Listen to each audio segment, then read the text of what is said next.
नमस्कार, मैं तृप्ति Bhatnagar, energy healer एवं कोच। स्वागत करती हूँ आपका अपने शो हर दिन कुछ कहता है में जानने के लिए जून 25 का खास पाठ।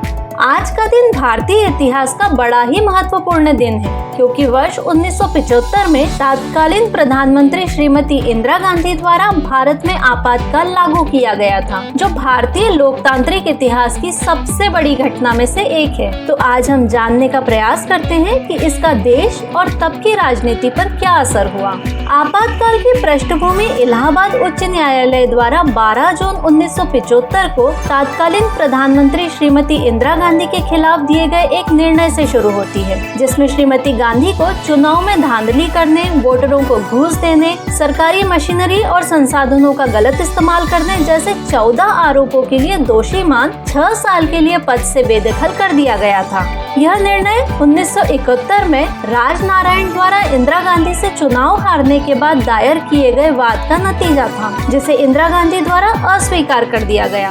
24 जून 1975 को जब सुप्रीम कोर्ट ने हाई कोर्ट द्वारा पारित आदेश को बरकरार रखा, तो 25 जून 1975 की रात को राष्ट्रपति के अध्यादेश पास करने के बाद सरकार ने आपातकाल लागू कर दिया, जो 21 मार्च 1977 तक अर्थात 21 महीने तक लागू रहा। घोषणा के तत्काल बाद सरकार ने सभी विपक्षी दलों के बड़े नेताओं, राजनीतिक कार्यकर्ताओं और विरोधियों तथा खतरा माने जाने वाले पत्रकारों को मीसा यानी maintenance of internal security act के तहत गिरफ्तार कर अज्ञात स्थान पर रखा। मीसा एक ऐसा कानून था जिसके तहत गिरफ्तार व्यक्ति को कोर्ट में पेश करने और जमानत मांगने का अधिकार भी नहीं था। आपातकाल के दौरान सरकार ने जनता के सभी मौलिक अधिकारों को स्थगित कर दिया और साथ ही सरकार ने विरोधी भाषणों और किसी भी प्रकार के प्रदर्शन पर पूर्ण प्रतिबंध लगा दिया। इस दौरान प्रेस की आजादी भी छीन ली गई, जिसकी वजह से समाचार पत्रों को सख्त सरकारी सेंसरशिप का सामना करना पड़ा था।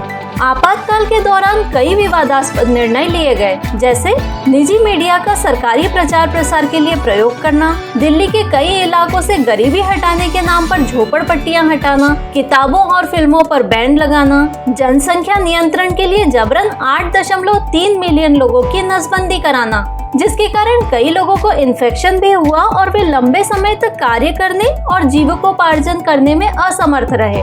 आपातकाल में प्रधानमंत्री कार्यालय के हाथों में सभी शक्तियां थी, जिसके कारण लोकतांत्रिक संस्थानों जैसे न्यायपालिका, संसद और राज्य सरकारों की शक्तियां और भूमिका लगभग खत्म हो गई थी। इस दौरान आम जनता के अधिकारों का हनन भी बड़े पैमाने पर हुआ था, इसीलिए इसे भारतीय इतिहास का काला दिन माना जाता है। और अंत में क्या आप जानते हैं, इमरजेंसी के दौरान संजय गांधी ने किशोर कुमार को कांग्रेस पार्टी की बॉम्बे रैली के लिए गाने को कहा था, किंतु किशोर कुमार ने इनकार कर दिया। इस पर तात्कालिक ब्रॉडकास्टिंग मंत्री विद्याचरण शुक्ल ने किशोर कुमार के गाने को दूरदर्शन तथा टीवी पर आने पर अनौपचारिक बैन लगा दिया था। यह बैन 4 मई 1976 से लेकर इमरजेंसी के अंतिम दिनों तक चला था और छठे लोकसभा के चुनाव में जनता पार्टी भारी बहुमत से सत्ता में आई। संसद में कांग्रेस के सदस्यों की संख्या 350 से घटकर 153 रह गई और 30 वर्षों के बाद केंद्र में किसी गैर कांग्रेसी सरकार का गठन हुआ।